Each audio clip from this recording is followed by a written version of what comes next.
the Auburn Blitz Podcast, your direct source for all Auburn all the time with Brett Pritchard, Faith Richardson, and Randy Lee.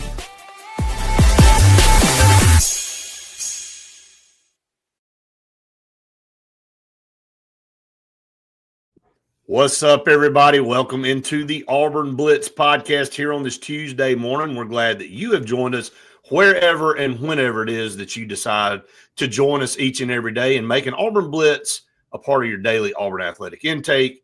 Brett and Faith with you, as always. Exciting day ahead. Auburn is up. It's media day.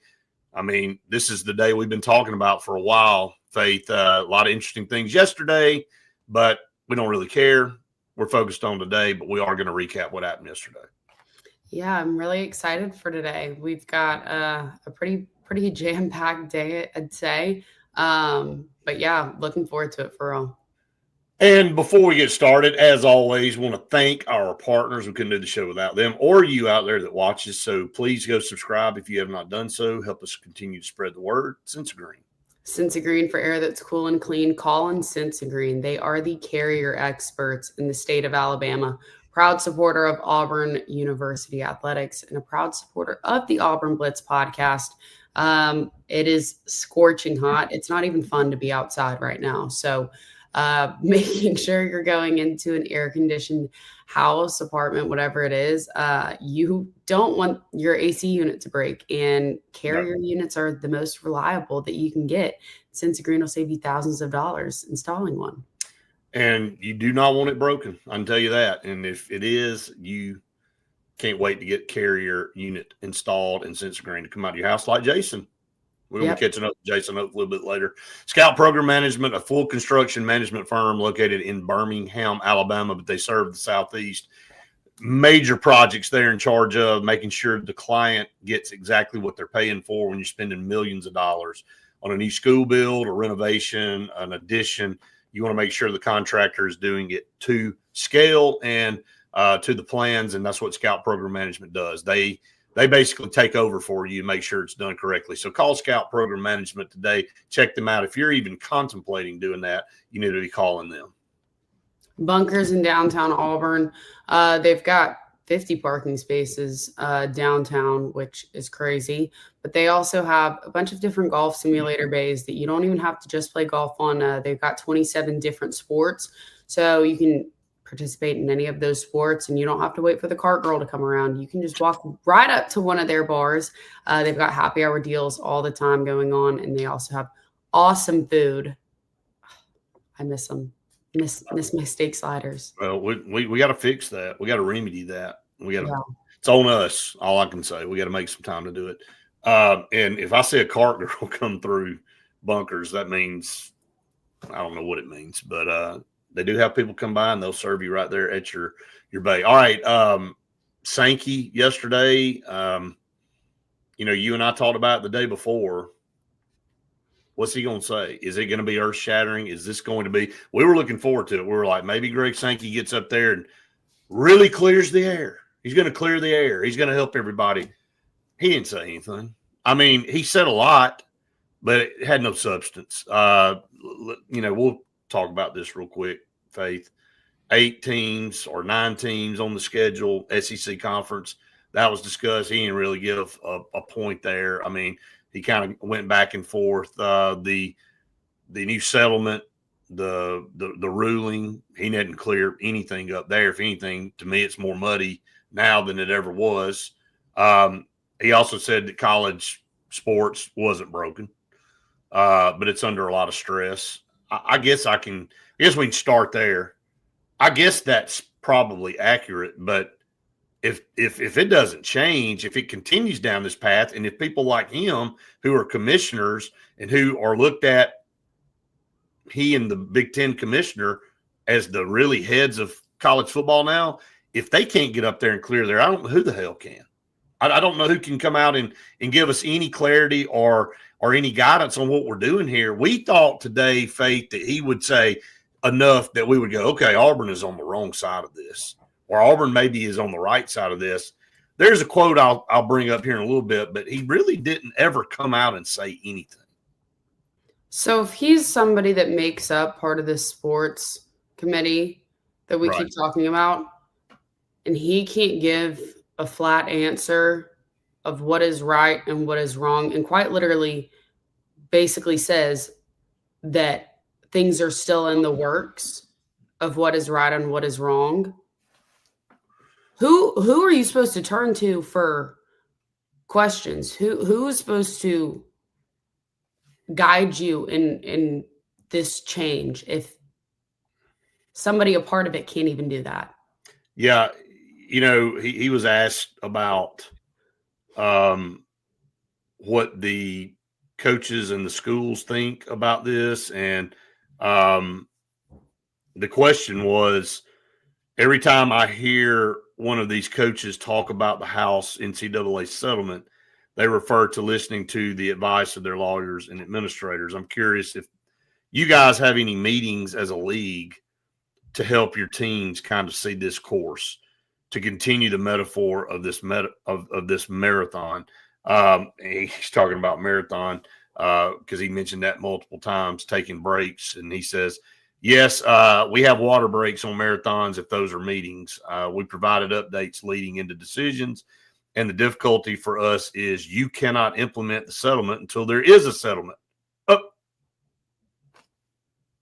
So let's stop right there, Faith.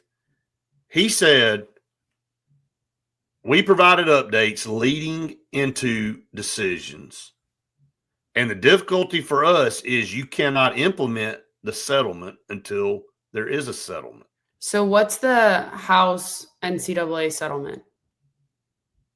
I mean, they're trying to decipher it still, I guess. I'm going to get to the quote you just mentioned in a little bit later, but he went ahead. Let me further elaborate on what he said.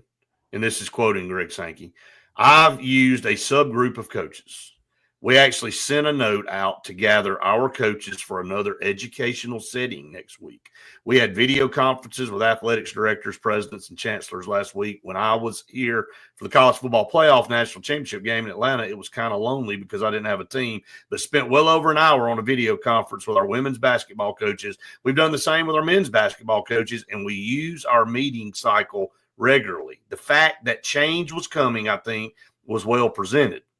The elements of the change that would be the intricacies of the implementation, where we are running rapidly in the midst of a race to make sure we provide the most relevant and most current information. Some of that's kind of time bound by working through a process with the plaintiffs and with the court. Okay, sum all that up.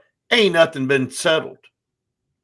They've provided the guidelines of what they think they should be doing. This is why we don't have any clarity, Faith, in this one response that he drug out. And, when people just get lengthy with their responses, really means that they don't have an answer to give you. When he was talking, and I was watching a lot of the videos of him talking, it felt like one of those, I think it was a Kylie Jenner video, or one of the Kardashians saying that, if you want to go experience something, you have to experience it. And if you're going to make the experiences, you need to experience it together. You mean like a Kamala Harris answer? Yeah, that's what it felt like. Word salad. I was just not able to follow what was going on half the time because I was like, do you know what you're saying? Do you need to go refresh your memory of what's happening? I think that's part of the strategy here. I think if you can get up there and just elaborate and go in circles, you finally disorient people to the point where they go, okay, I just want him to shut up because I'm tired of hearing it. And so I think that long-winded answer gave no answer. I mean, it got nothing. And then again, going down here, this was the one that you and I discussed earlier today. He said, and this is the one that makes me nervous as an Auburn person, and I think it should make everybody nervous. Again, he didn't come out and say anybody's doing anything right or wrong. Lane Kiffin did. And we'll talk about that in a minute. But he said, keep in mind, we're still in the process of implementing policies, and that's defined in the settlement with plaintiffs and potentially court oversight. So there's a process to be involved. I do think it's a reminder of the importance of continuing communication. And as I indicated in another answer, I think the one we just read, we'll keep adding points of communication as we go through this change. We'll have the right kind of communication with the authors of the letter and communicate and educate on why we think we have the right perspective to begin with. Why we think we have the right perspective. So, look, are you nervous that Auburn's – I mean, do you feel better or worse after that? Can I say I feel more confused? Okay, all right. Well, I wasn't given anything. Okay, but if you're more confused means what? Bad. It means that why aren't we out here busting the pavement and trying to get commitments right now? And if we have to walk it back, we walk it back. Look, I'm very appreciative of trying to do things the right way and wanting to have integrity. I get it. We talked about that earlier with something that we saw on Twitter that we're like, are you kidding? Like, is that what we allow to come cover sports now? And we won't dive into that, but we've lost. I appreciate wanting to do the right thing in integrity, but when you don't know what the rules are you really breaking anything? I don't know that if Auburn were to have to walk something back that they offered a kid because the rule was clarified down the line and everybody was doing it, then why would everybody point at Auburn and say, well, man, you just did that kid wrong. You just didn't do them right. You shouldn't have said all that. Well, that's according to Lane Kiffin. He said, look, here's already schools breaking this salary cap. And he's like, I'm not calling anybody out, not saying they're wrong for doing it. He said, I'm just telling you they're not following the guidelines. And that tells me that nobody really believes that that's going to be enforced. And they're like, if we don't continue doing things the way we've always done them, if we decide to change based off what potentially could happen, then we're going to put our program behind. And I just think Auburn right now has put themselves in that position. I think those other schools have decided to keep going as they've always gone. And Auburn's like, well, wait till August 1st. Everything's going to have to be in writing. Okay, that's fine. But in the meantime, it feels like, and John Cohen said, don't mistake, I can't remember exactly what he said, patience for inactivity. I think it's what don't mistake patience for inactivity like we're not doing anything. Our coaches are still recruiting. I don't doubt that. But guess what we aren't getting right now? Commitments. And guess who else is? A lot of other schools. Guess who continues to schedule announcement dates? Prospects. There's several more coming up here in the next few weeks. Are we going to get any of those? I don't know. I mean, we're telling all these kids, and we've gone down this road a million times. We're telling them we can't say anything to you right now. We don't know what our numbers look like. So anyway, I don't want to just pound this into the ground, but I guess, ambiguity in the answers of Commissioner Sankey leaves me a little uneasy. Yeah. You think like it's just who are you supposed to go to and ask questions to if you can't go and ask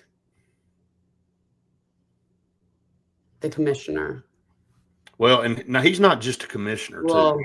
He is like he and the Big Ten commissioner are running college football. They are running this sport. And if he can't definitively say who's doing things right and who's doing things wrong, then nobody can say it. Yeah, I was going to say who's above the that. boss. He's the boss. I mean, again, I don't know what else can be said.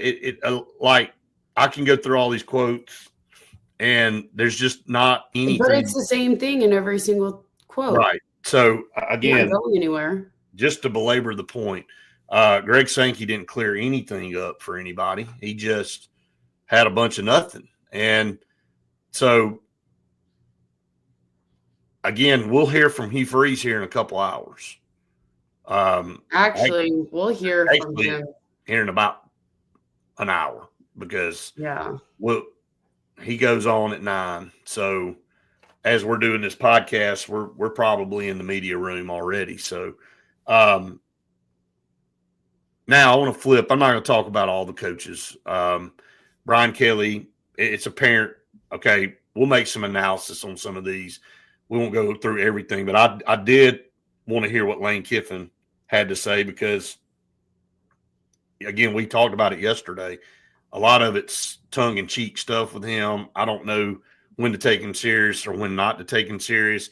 He was asked about Hugh Freeze and some of the back and forth on Twitter. Again, you don't really know how to read his facial expressions, whether he's being serious or whether he's trying to play you as a fool. I think some people just kind of keep their guard up with him. But before we do that, we're going to talk about a couple more of our partners. Sure Shot. Sure Shot, they've got all your firearm apparel and hunting needs. They sell and trade new and used firearms. Right now, during the summer, you can go ahead and get some target practice in, along with going ahead and buying your hunting apparel for the upcoming seasons. So 256-329-0080. I can't wait for hunting season to come in. I can tell you that. And in the meantime, you got to get your stuff, like you said, Faith. Oliver Ross. Coming up is a bunch of sorority and fraternity date parties. So if you know anybody that is on the social committees for any colleges, or if you've got any of these fall weddings coming up, Oliver Ross is going to be able to be there, even if it's on a big time Saturday. Oliver Ross is professional licensed bartenders that they'll be able to bartend all of your events, anywhere from 20 people up to 20,000. Hey, and by the way, like you said, thinking about tailgating and all that, they will come to your tent, set everything up, and they'll work your event at whatever game that you're going to be at. And if you're tailgating every Saturday and you want to hire them every Saturday, which would be great, they bring everything, they do all the service, and they clean up and they leave. I mean, who doesn't want that? So, and we know a lot of people enjoy their beverages on Saturdays, which leads for a lot of messes all over campus. So they'll clean up. They'll clean up. They'll put everything. They'll clean up their stuff, not. Yeah, they won't clean up all your crap, but they'll clean theirs up. So, and they'll get out. So call on Oliver Ross. All right. Flipping over, really, first things first before we get to Lane Kiffin. Brian Kelly, LSU, there's a lot of hype around Garrett Nussmeier. I mean, again, we've seen him in some mock drafts as a projected number 1 draft pick, not in the first round, but the number 1 draft pick. Mm-hmm. How about Brian Kelly's 0-3 in opening games since he's been at LSU? And guess where they start this year? They go to Clemson. And Klubnik is back at quarterback. Clemson's got a lot of hype around them. Faith, I don't know, man. I think that'll be a tough task to go to Death Valley on the first Saturday and try to get a win with all the hype and expectation around Clemson. It's going to be a good football game. I mean, no doubt about it. But if Brian Kelly were to start 0-4 at LSU in first games, I'm not too sure that there won't be a complete meltdown out of the gate for LSU fans. There's a show, I won't mention the name of it, but most of you probably know it, with a former LSU player and another guy that hosts, and they do it. And I'm telling you, when LSU loses, it is a total, I'll just have to say it, excuse my language, everybody, it's a total shit show on that show. And that is elementary school talk compared to what they're saying when you look at it. But it is like the verge of death with them and the fans, and it's almost must watch when they lose. And again, they have not been able to get their season started right. And Brian Kelly, and I watched a little bit of the analysis of LSU, and one of the girls that covers LSU, just like you and I cover Auburn, she pretty much said, yeah, there's pressure on Brian Kelly to get over the hump this year. And I said it yesterday to you. I said LSU fans are not going to continue to take a back seat to Georgia, Texas, and Alabama. They just aren't going to do it. And so he's got to get 8-4 ain't cutting it in Baton Rouge. No, he's got to get it done this year, especially with the talent that he does have. And yeah, I mean, if he's going 0-4 in opening, and there's a really good chance he does. I'm telling you. We'll see how that – wasn't it USC that beat them last year in the opening game in Las Vegas? It was. I think you're right. And I know the year before Florida State beat them. Yeah. And I'm trying to remember who it was the year before. They've lost a string of games, and I think it may have been Florida State 2 years in a row that they played them. I'd have to go back and pull it. Somebody correct me. I don't have it in front of me. I don't really care. If you want to add that in the comments, that's great. But my point is that Brian Kelly is just like a lot of coaches in this league. It ain't all hunky-dory. Now, they've had better seasons than Auburn, but these coaches are on the hot seat, and Brian Kelly's on one, whether people like it or not. And I promise you, if you poll LSU fans, they're going to say, that dude needs to win or get the heck out of here, period. So, all right, so that's all I'm going to say about LSU. Flip over to Ole Miss. It's always interesting to hear Lane Kiffin because he's always got Auburn in his mouth. He's always talking about Auburn. And, you know, again, I want to give him the benefit of the doubt on some sentimentality and things that he was saying. I know he's lost his parents this year, lost both parents within a year, and he got up there and talked about that and what a different way he looks through life, a different lens, and how important having his family in Oxford and his brother and his kids and being able to do. I do think he was genuine with that. I really, really do. And then, you know, then he goes and talks about, you know, the playoffs. And, you know, I thought he handled that question well. I thought he said, look, you know, when things are over, they're over. I kind of move on from it. And, you know, there's nothing you can do about things once they're done. So he said, I didn't dwell a lot on that, missing the playoff thing. It hurt at the time, but, you know, he kind of moved on. But, yeah, I did think it was interesting that he kind of got a jab in on the salary cap. And he said, look, I think we've done things to get us to the situation we're in. And he did. I think he mentioned they've had 3 10-plus win seasons. And I think Ole Miss has had, I can't remember exactly what it was, but I think they've had 4 total. Whatever it was, winning season. 3 of them have been in the last 4 years or something like that. So he has taken Ole Miss football to a different level, and people view Ole Miss differently now because of him. Now they still hadn't won anything, but they have taken a step forward. And I think he was talking about how to recruit and all that, but then he drifted into the salary cap thing, and he said, look, I mean, people are already breaking this thing. And it's not – we all know this. We've been hearing it, Faith. We had coaches tell us months ago that they weren't paying attention to that salary cap. But, yeah, that's what I was going to say. Breaking it would mean that there's a set what is right and what is wrong. Right. And we haven't been given a clear – and obviously, yeah, and don't look to Greg Sankey's comments for any clarity. So, yeah. But really, that's it, the summation. I mean, I don't really have anything else to say about the other ones that went yesterday. I think today is going to be locked and loaded. Kirby, Steve Sarkisian, Josh Heupel, and, of course, we'll be covering Auburn. I can't wait to hear what Coach Freeze has to say in front of everybody.